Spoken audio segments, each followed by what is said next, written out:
ഇതിങ്ങനെയല്ല number 1 ആയി നിൽക്കുന്ന കേരളത്തിന്റെ മുഖ്യമന്ത്രി നല്ലൊരു പനി വന്നാൽ ഇപ്പോഴും ചികിത്സിക്കാൻ അമേരിക്കയ്ക്ക് പോയിക്കൊണ്ടിരിക്കുക.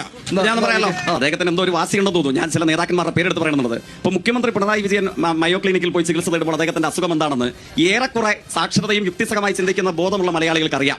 അതേപോലെ തന്നെ വേണമെങ്കിൽ എനിക്ക് തിരികെ ചോദിക്കാം, ഏതാണ് അങ്ങനെയെങ്കിൽ കേരളത്തിന്റെ മുൻ മുഖ്യമന്ത്രി നമ്മുടെ പുതുപ്പള്ളിയുടെ മുൻ MLA എന്തിനു വേണ്ടിയിട്ടാണ് ചികിത്സിക്കാൻ ജർമ്മനിയിൽ പോയത്? അദ്ദേഹത്തിന് കേരളത്തിൽ നിന്നാ പോരെ? പക്ഷെ ഞാനത് ചോദിക്കില്ല. അങ്ങയുടെ നിലവാരമാണ് എനിക്കെങ്കിൽ അല്ല, ഞാൻ പറയട്ടെ സോണിയാഗാന്ധി അവിടെ പോയിട്ടുണ്ടെന്ന് എനിക്ക് തോന്നുന്നത് അല്ലേ? സോണിയാഗാന്ധി പോയിട്ടുണ്ട്, അതൊക്കെ വലിയ കാര്യമായിട്ടാണോ? ഞാൻ പറയട്ടെ. അപ്പോ കേരളത്തിൽ ബ്രേക്കിലേക്ക് പെട്ടെന്ന് കണ്ടുകൂടെ? ഒറ്റ വാചോടെ പറഞ്ഞു. അതായത് നമ്മൾ ഈ കാര്യത്തിൽ കുറച്ചുകൂടെ പക്വതയോടുകൂടെ ചിന്തിച്ച KPCCയുടെ പ്രസിഡന്റ് കെ സുധാകരൻ ചികിത്സിക്കാൻ പോയി അമേരിക്കയിൽ. അദ്ദേഹത്തിന്റെ അസുഖം എന്താണെന്ന് നമുക്കറിയാം. മുൻ മുഖ്യമന്ത്രി ഉമ്മൻചാണ്ടി ജർമ്മനിയിൽ ചികിത്സിക്കാൻ പോയി. അദ്ദേഹത്തിന്റെ അസുഖം എന്താണെന്ന് നമുക്കറിയാം. രാഹുൽ ഗാന്ധി 100 വീടുകൾ കൊടുക്കാമെന്ന് വാഗ്ദാനം ചെയ്തു. ആ 100 വീടുകളുടെ തറക്കല്ലിട്ടു. സർക്കാരിന്റെ കണക്കാ പറയുന്നത്. രാഷ്ട്രീയ അടിസ്ഥാനത്തിൽ ഈ DYFഐയും CPM അവിടെ ചെയ്ത കാര്യങ്ങളെ കുറിച്ച് മിണ്ടുന്നില്ല. ഇതെല്ലാം സർക്കാരിന്റെ കണക്കിലാണ് പറയുന്നത്. ഇതിനു മുമ്പ് ഇതുപോലെ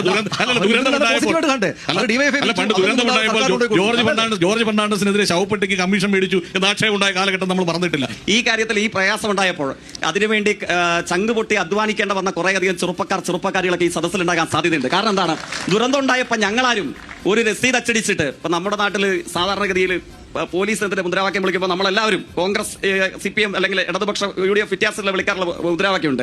കള്ളന്റെ കയ്യിൽ നിന്ന് കൈക്കൂലി വാങ്ങുന്ന, ചത്ത ശവത്തിന്റെ പോക്കറ്റ് തപ്പുന്ന, അങ്ങനെ ഒരു മുദ്രാവാക്യമുണ്ട്. ഞാനതിവിടെ ഓർമ്മിപ്പിക്കാൻ കാരണം എന്താണ്, ഞാൻ വ്യക്തിപരമായി കോൺഗ്രസിന്റെ നേതാവിനെ ഒന്നും മോശം പറയില്ല. അദ്ദേഹമൊക്കെ ഇവിടുത്തെ ഏറ്റവും മികച്ചതും മാന്യനുമായ നേതാവാണ്, തർക്കമൊന്നുമില്ല. പക്ഷെയോ വയനാട്ടിൽ അനൌദ്യോഗിക കണക്കിൽ മരണപ്പെട്ടു പോയ 500 മൃതദേഹ ശരീരങ്ങളെ ചൂണ്ടിക്കാട്ടി റസീദ് അച്ചടിച്ചിട്ട് 330 വീടിന്റെ പണം പിരിച്ചു പോയ സംഘം ആരാ?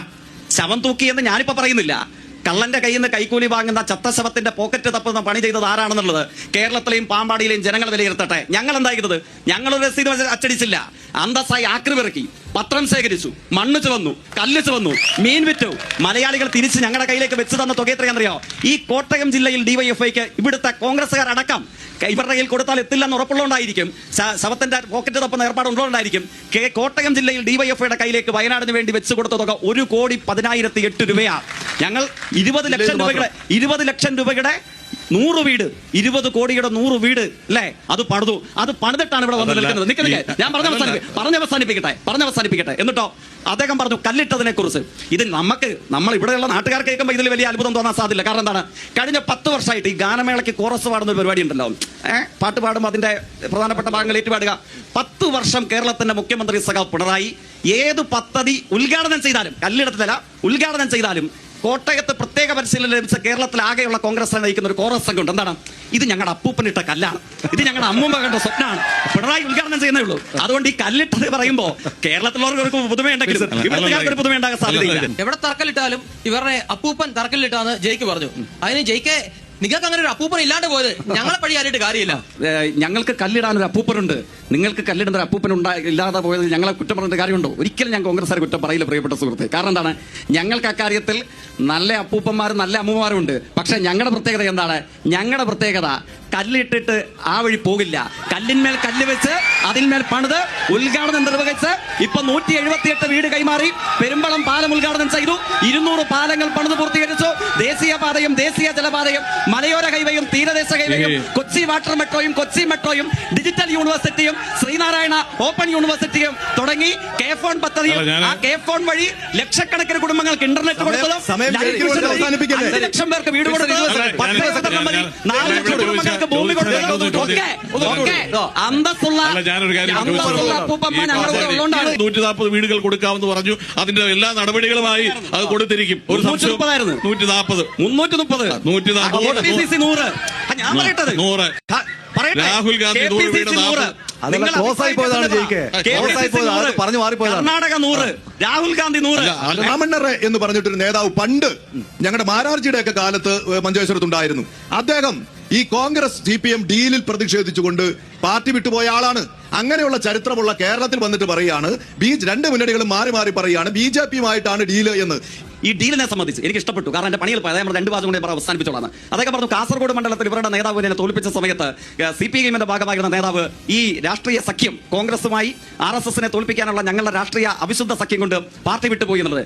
ഞാൻ പറയട്ടെ, കാസർഗോഡ് മണ്ഡലത്തിൽ ഈ സുരേന്ദ്രനൊക്കെ വരുന്നതിന് മുമ്പ് താരതമ്യേന ഏറ്റവും മികച്ച വോട്ട് പിടിച്ചതായിരുന്നു KG മാരാർ. 1000 ചില്ലാനം വോട്ടുകൾക്കോ മറ്റുമാണ് മാരാർ ആദ്യമായി പരാജയപ്പെടുന്നത്. അന്ന് വിജയത്തോളം എത്തുന്ന പരാജയമായിരുന്നു മാരാർ ഉണ്ടായിരുന്നത്. മാരാർ എഴുതിയ ഒരു ആത്മകഥയുണ്ട്, പാളിപ്പോയ പരീക്ഷണങ്ങൾ എന്ന് പറയുന്ന ഒരു വാചകമുണ്ട്, ഒരു പ്രത്യേക ഭാഗം തന്നെയുണ്ട്. അതിൽ മാരാർ പറയുന്ന ആരെക്കുറിച്ചാണെന്ന് അറിയാം. മാരാർ പറയുന്ന ആരെക്കുറിച്ചാണെന്ന് അറിയാമോ? അതായത് രാവണ്ണറെ എന്റെ ഓർമ്മ ശരിയെങ്കിൽ 3.25 ലക്ഷത്തോളം വോട്ടിന് RSSും കോൺഗ്രസും ചേർന്ന് രൂപീകരിച്ച രാഷ്ട്രീയ സഖ്യത്തെ തോൽപ്പിച്ച് കാസർഗോഡ് പാർലമെന്റ് മണ്ഡലത്തിൽ രാവണ്ണറെ ചെങ്കൊടി പാറിച്ചപ്പോൾ അന്ന് തോറ്റുപോയ കോൺഗ്രസ് RSS സംയുക്ത മുന്നണിയുടെ സ്ഥാനാർത്ഥി മാരാർ എഴുതിയ ആത്മകഥാ സ്വഭാവമുള്ള പുസ്തകത്തിന്റെ തലവാചകമാണ്, അതിലൊരു അധ്യായത്തിന്റെ തലവാചകമാണ്, തെറ്റായിപ്പോയ പാളിപ്പോയ പരീക്ഷണങ്ങൾ. ഞങ്ങളെ കുറിച്ചല്ല, നിങ്ങളും കോൺഗ്രസും ചേർന്ന്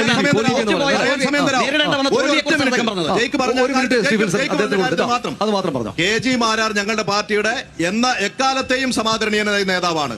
അദ്ദേഹം പറഞ്ഞ ആത്മകഥയിൽ അങ്ങനെ ഒരു അധ്യായം ഉണ്ട്. ആ അധ്യായം എന്ന് പറയുന്നത് രഹസ്യമായി ഉണ്ടാക്കിയ ബാന്ധവമായിരുന്നില്ല. കോൺഗ്രസുമായി UDFുമായി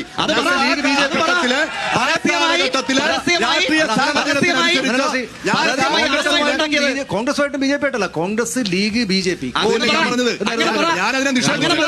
ഞാൻ പറഞ്ഞല്ലോ, ആ കാലഘട്ടത്തിലെ രാഷ്ട്രീയ സാഹചര്യം അനുസരിച്ച് കേരളത്തിൽ ഞങ്ങൾ അങ്ങനെ ഒരു രാഷ്ട്രീയ പരീക്ഷണം നടത്തിയിട്ടുണ്ട്.